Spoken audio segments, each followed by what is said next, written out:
here in Toronto by the lake shore, busy with traffic. And there's this thing right up here. What is this? Yeah, it's a windmill. What does this have to do with math? Stupid math anyways. Stay tuned for the solution. Let's take a look at this real life problem that I saw earlier today at the exhibition. We're looking at this information that I found on Wikipedia. The tower of the turbine is 65 meters. That is the height of the center of this turbine, and that is 65 meters. It also shows that the blades are 25 meters. That is our radius. The radius is 25 meters. And the last thing is this 24 RPMs.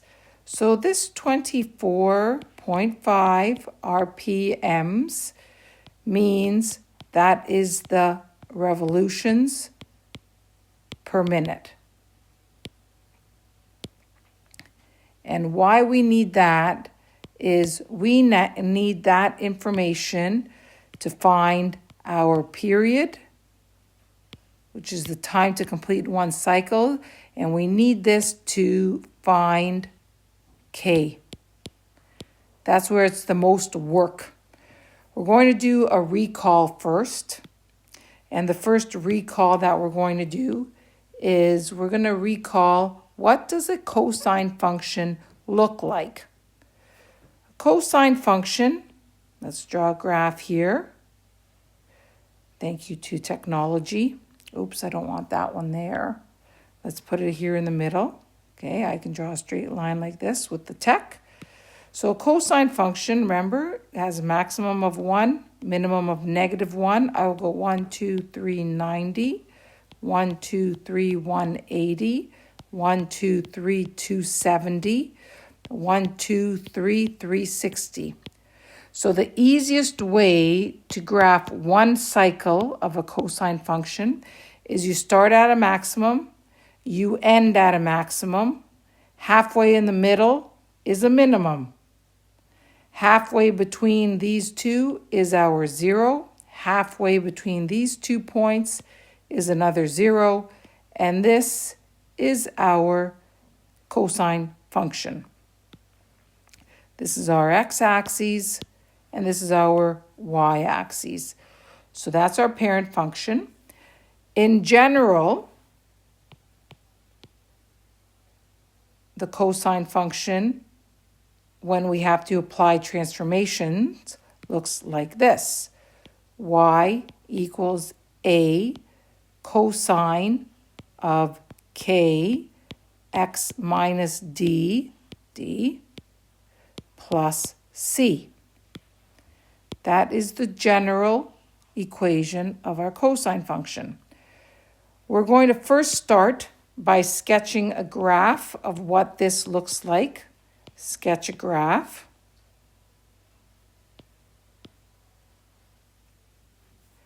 And when we sketch a graph, we're going to draw here our vertical axes and our horizontal axes.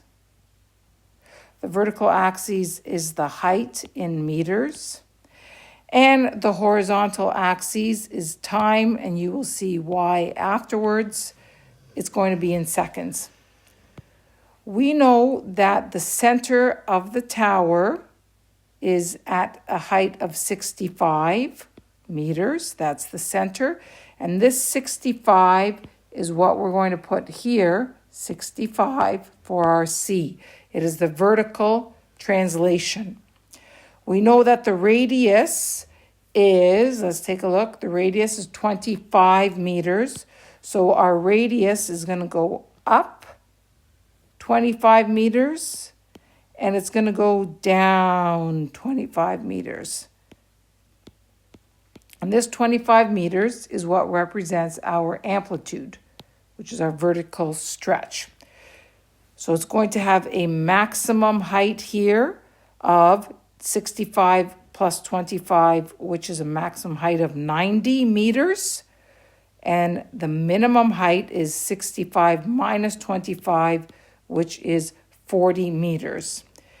I asked you to start at the top of the cycle. So we're going to do a top here. Then we're going to go to the center. Then we're going to go down to 40, back to the center, and back up to the top. So because this is a cosine and not a sine function, then we do not have a horizontal shift or a phase shift. There is none. Therefore, D equals 0. No phase shift or horizontal shift. All the work is going to be required to figure out this K value. That's where all the work is going to be done. So let's get things started here. Let's write things down that we know already. Y equals 25 cosine K x plus 65. So this K that we need to figure out is where all the work and all the action's happening. If we look back up at the top, it tells us that the revolutions is 24.5 meters per 24 revolutions per minute. That's what we need to use. Use this 24.5 RPM to calculate K that goes into the equation. And if you remember, the period is equal to 360 over K. So that means that the K is going to be equal to 360 divided by my period. And the period is the time to complete one cycle.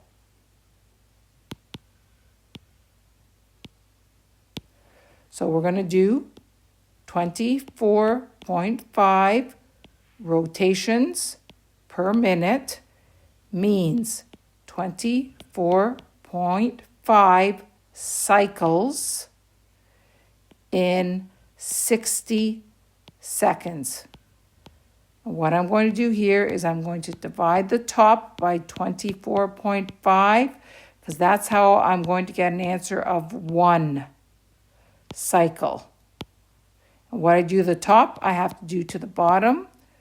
Divide this by 24.5 and the denominator is going to give me a 2.45 seconds. So that tells me that the time to complete one cycle, one revolution, is 2.45 seconds. So we're going to now take this 2.45 seconds, and this is what we're going to put in here to figure out K. K is going to be equal to 360 divided by